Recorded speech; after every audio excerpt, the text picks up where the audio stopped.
दादांच्या अपघाताला आता 11 दिवस पूर्ण झाले असून आज आपल्याला दादांविषयी अत्यंत महत्त्वाची आणि गुप्त माहिती सापडली आहेत. त्यानुसार दादा जिवंत आहेत आणि दादा नेमकं कोणत्या तारखेला कधी महाराष्ट्रामध्ये कमबॅक करणार, एंट्री टाकणार, त्या संदर्भात महत्त्वाचा पुरावा आपला हाती लागला आहे. राज्यातील प्रत्येक व्यक्तीला या बातमीने मोठा धक्का बसणार असून फक्त शेवटपर्यंत बातमी बघा, कारण की तुम्हाला या बातमीनुसार कळणार की नेमकं दादा इतके दिवस कुठे होते. या संपूर्ण प्रकरणामध्ये दादांना का बरं लपवण्यात आलं होतं, त्यामुळे फक्त शेवटपर्यंत व्हिडिओ बघा. दादांचे विमान दुर्घटनेनंतर राज्यांमध्ये वेगवेगळे चर्चेला उधाण आलं आणि त्यातच रोहित पवार यांनी अत्यंत महत्त्वाचा खळबळजनक वक्तव्य केलंय की 9 तारखेनंतर मी सगळं उघड करणार. त्यामुळे जनतेमध्ये सगळ्यात मोठा संदेश गेला की दादा जिवंत असून 9 तारखेला दादा एंट्री टाकणारा, दादा कमबॅक करणार. तसेच दादांकडे मोठ्या मोठ्या नेत्यांच्या घोटाळ्याची फाईल आहेत. दादा ती फाईल घेऊन येणार आणि महाराष्ट्रासमोर या मोठी नेत्यांची काळी चिटे उघडे करणार. कारण अजितदादा पवार यांनी काही दिवसापूर्वीच पत्रकार परिषदेमध्ये ओपन सांगितलं होतं की माझ्याकडे काही लोकांच्या घोटाळ्याची माहिती आहेत. म्हणून काही लोकांनी दादांचा घातपात केला की दादांचे जीवाला धोका होता, म्हणून दादाला लपवण्यात आलं. त्याची माहिती आता आपल्याला हाती लागली असून फक्त तुम्ही शेवटपर्यंत व्हिडिओ बघत राहा. तर बारामतीसह संपूर्ण राज्यामध्ये अजितदादांना मानणारा मोठा वर्ग होता. अलीकडच्या काळामध्ये दादांनी आपली नवीन ओळख तयार केली होती आणि अजितदादा पवार म्हणजे शरद पवारांच्या तालमीत तयार झालेले पैलवान होते. हे तालीम राजकारणातील जरी असली तरी अलीकडच्या काळामध्ये दादा मोठे मोठे डाव टाकत होते. म्हणूनच दादांचा पुढचा डाव काही लोकांना माहीत असावा, म्हणूनच दादांसोबत घातपात झाला असं म्हटलं जात आहे. तसंच काही म्हणले की दादांच्या विमानामध्ये कुणी बॉम्ब ठेवलेला होता, कारण की वेगवेगळे स्फोट झाले. विमान खाली उतरण्याच्या आधी हवेतच स्फोट झाला असाही दावा काही जणांनी केला. म्हणून नेमकं सत्य परिस्थिती काय आहे ही जगाला समजली पाहिजे. तसंच दादांच्या जे पायलट होती त्यांना 50 कोटीचं विमा संरक्षण देण्यात आलं. मग त्यातून हा काही घातपात झाला का, असाही सवाल मिटकरी यांनी उपस्थित केला.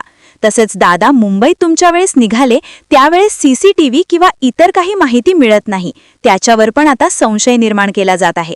अजितदादा पवार म्हणजे कर्तृत्ववान नेतृत्व होतं, त्यामुळे दादांचा काही लोकांना धाक होता का म्हणून दादांची गेम केली, किंवा काही लोकांकडून दादांच्या जीवाला धोका होत आलं, दादा कुठे लपलेले आहेत असंही आता चर्चेत आणलं जात आहे.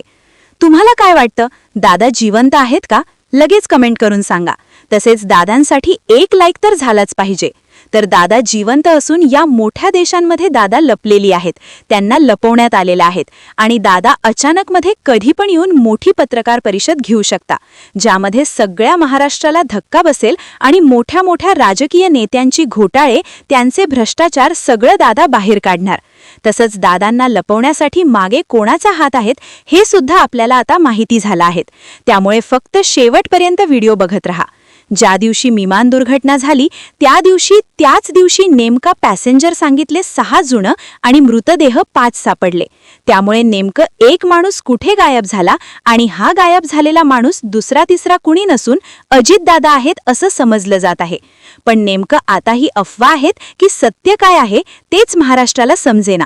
त्यामुळे लवकरच राज्याला आता मोठा धक्का बसणार असून दादांची एंट्री होणार, दादा कमबॅक करणार असं म्हणलं जात आहे.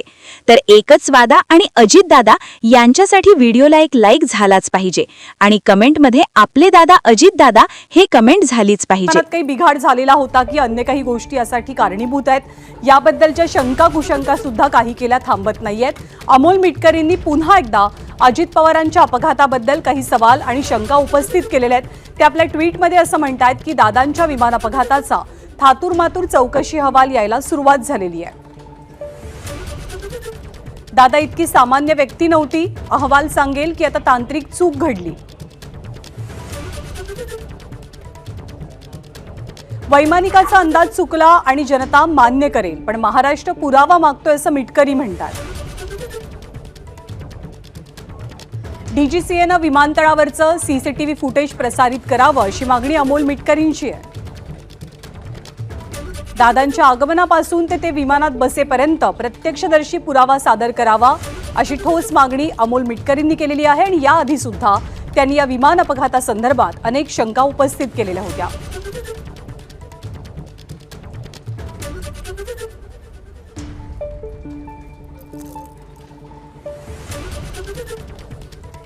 आणि केवळ अमोल मिटकरीच नाही तर शरद पवारांच्या राष्ट्रवादीचे खासदार बजरंग सोनवणे यांनी तर चक्क आता एक नवी शंका उपस्थित केली की अजित पवारांच्या विमानामध्ये बॉम्ब होता का, कारण विमान पडल्या पडल्या त्याचा स्फोट कसा झाला अशी शंका सोनवणे उपस्थित करतात.